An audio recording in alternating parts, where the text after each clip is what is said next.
Guys, welcome back to Vancouver Carpenter. As promised, this is the one where I show you how to roll with a hawk and trowel.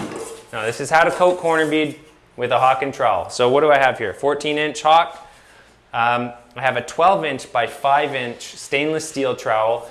I really like 5-inch trowels because I get less, like say if I'm finishing in the corner, that extra 1/4 inch stops me from getting my knuckles in the other side. Also, they hold more mud, so you can get a longer pass. I don't know why I'm telling you about trowel preference when this is a corner bead video, but to me it matters a little bit because this is like my preferred trowel for loading beads. Not too wide, not too narrow.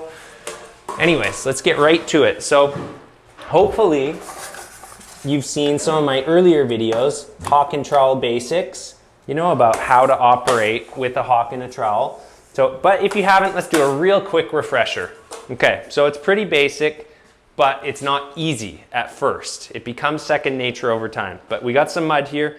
So how to work the mud is just by flipping the hawk upside down, and you can see it stays there for a bit. Because if you try and pull the mud off like this, it's gonna fall over the other side. So you have to use gravity in pulling the mud like that. So, you know, you might wanna learn how to do that. Play around with it, and then switch to the other side, play around with it, so that you are proficient at getting the mud on both sides of the blade. So your knuckle side and your digit side, let's call it. Okay, so let's start right here. So when you're troweling mud on, it's up like this. So I always start from the bottom, work my way up wherever possible. So on something like this, we're gonna go all the way around here. So I'm gonna grab the mud on my finger side, like so. And because of which side I'm on, I'm actually gonna place the mud closer to this side of the blade, the top end of the blade. So let's keep that mud tidy. We're gonna go to the top end of the blade, and I'm gonna get right in here, and I'm gonna go up, and I kind of arc my way over as I go. So as I'm explaining, I'm not going to be moving quite as efficiently as I usually do. We'll try to show some, you know, non-talking and just moving work too. Okay.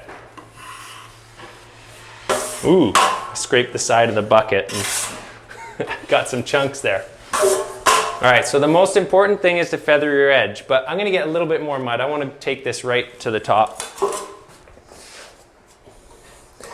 If you're coating steel bead like I am, you want to make sure that you're using an all-purpose mud, something with a lot of glue. You don't want to use a finish mud.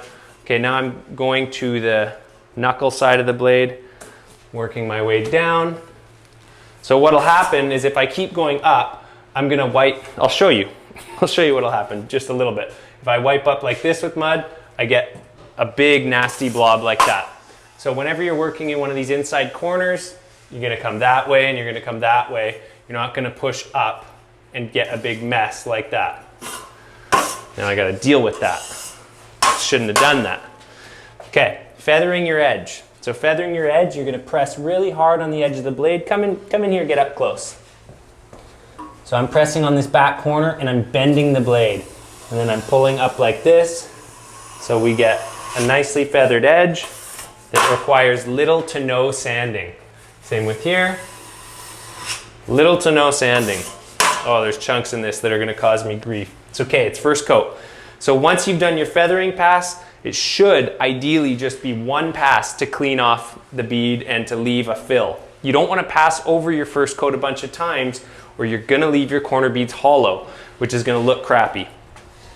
Okay, so one pass, clean off the edge. And there's a few chunks in my mud. You can see some of those bits. I'm just gonna not worry about that because it's gonna fill in on the second coat. I should have just not scraped the sides of my bucket before the video, but it'll work its way in. Okay, so this is feathered. So I'm now going to pass down. And against my advice, I'm gonna do one more quick pass. Just trying to get rid of that. It's the kind of stuff I'm just gonna have to live with. When this is set up a little bit, I can walk by and I can fill that really quickly. So yeah, let's keep going. Let's carry on here. We're gonna fill this guy. And then again, like I said, we're not gonna go we're gonna go this way, like that. And I'm gonna just keep going here because I often like to do these at the same time so that there's a little more flow, does a little bit of a nicer job. I always try and keep my edge clean. You get a hollow spot like that, put a little more mud on it. Okay, now comes the feathering. Feather down here. Okay, finish passes. So I'm gonna do one this way.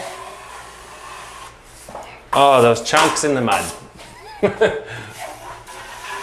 It's okay. It's the first coat.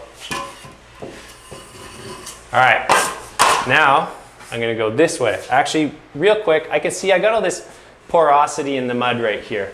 I want 2 passes over this, so what I'm gonna do is I'm gonna carefully come up, and then one more pass, clean off the back of my blade so that it keeps nice and tidy. One more pass, boom, right there.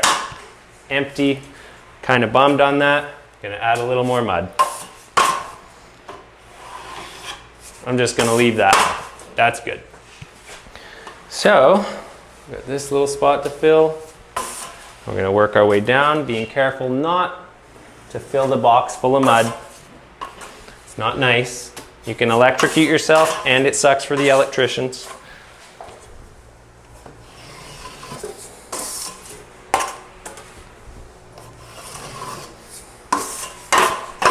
Okay, clean off the back of my blade, because I like that to be tidy. I'm gonna feather my edge here.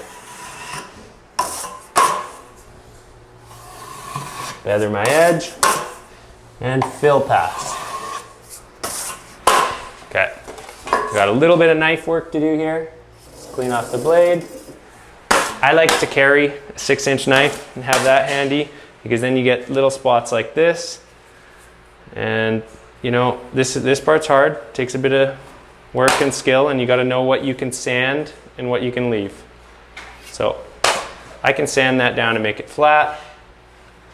So I'm now just gonna walk away. Those tricky little spots aren't easy. Sometimes it's easiest to actually leave those and come and fill them in when the mud's firmed up a tiny bit.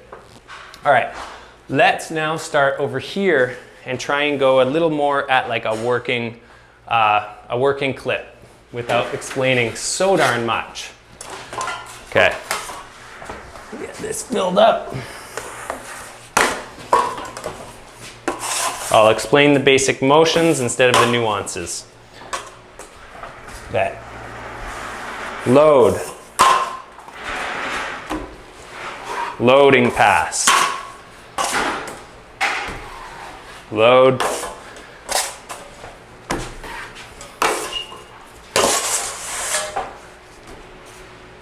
Whoa, going against my advice. There we go. Empty right here. Let's give it a little more mud. If you ever notice it's empty, do something about it. Okay. Feather. Feather. Finish. Feather that like button if you haven't already. Finish. Keep your mud tidy. Coming back over. That bead is not put on super tight, so we're gonna have to leave a little more mud.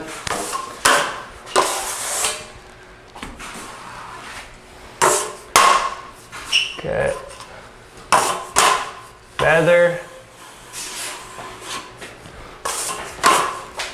Finish. Feather. Oh, yeah, I don't like that. Just gonna have to try again to leave more mud on that. There's not much choice. Got to bury the other nose of the bead.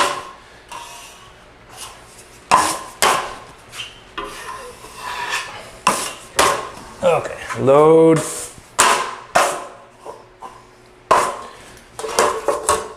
Guys, I don't want to throw anybody under the bus, but I didn't install the corner beads. Just coating them. That's all.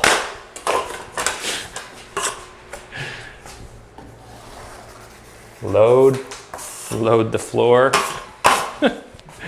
Feather. Finish. Okay, I want to show you guys one more here. One more of these things real quick. We'll do this one. So these are pretty simple. What I like to do is I just wipe it on one side, like I get a nice blob of mud, and then the other side. I actually love coating these. So wipe it on one way, and a lot of the time there's even enough mud that you can actually kind of do that. You don't have to go back to the hawk. So load.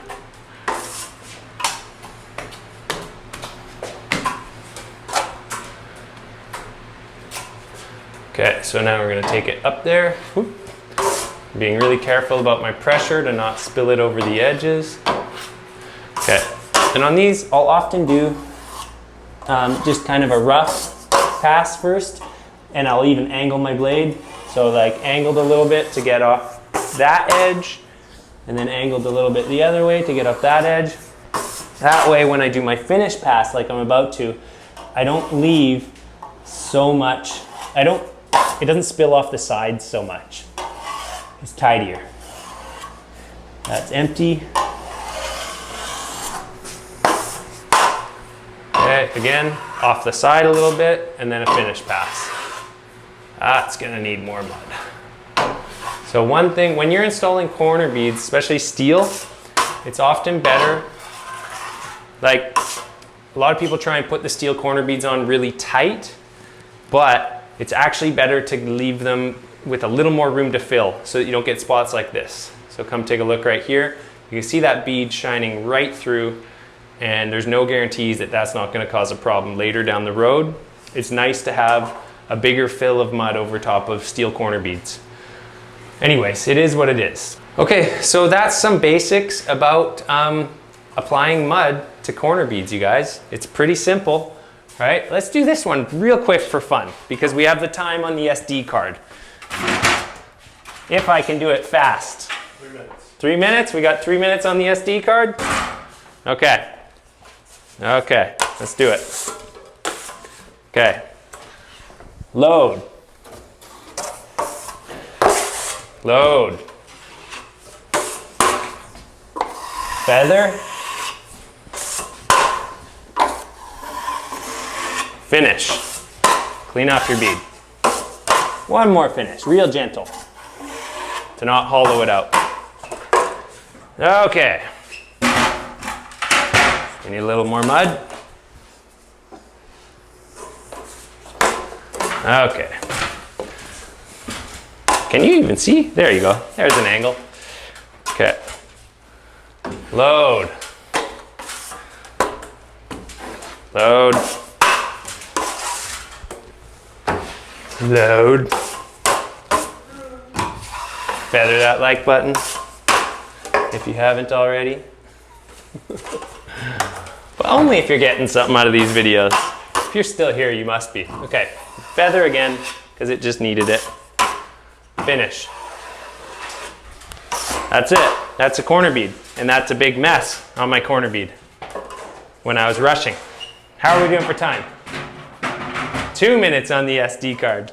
Okay, what am I gonna do about that? I think I'm just gonna really carefully flatten her down. Okay, I'm happy with that. Now it's time for me to outro because we got no more time left on the SD card and I don't want to get a new one and put it on. So that's enough for today. I want to say thanks for watching Vancouver Carpenter. I hope you're getting something out of these videos. I hope you're learning a lot of little tips and tricks about how to coat corner beads and all the various drywall-y things I've been showing you lately. I know, not a lot of carpentry. Someday, don't know when it is. Anyways, thanks for watching.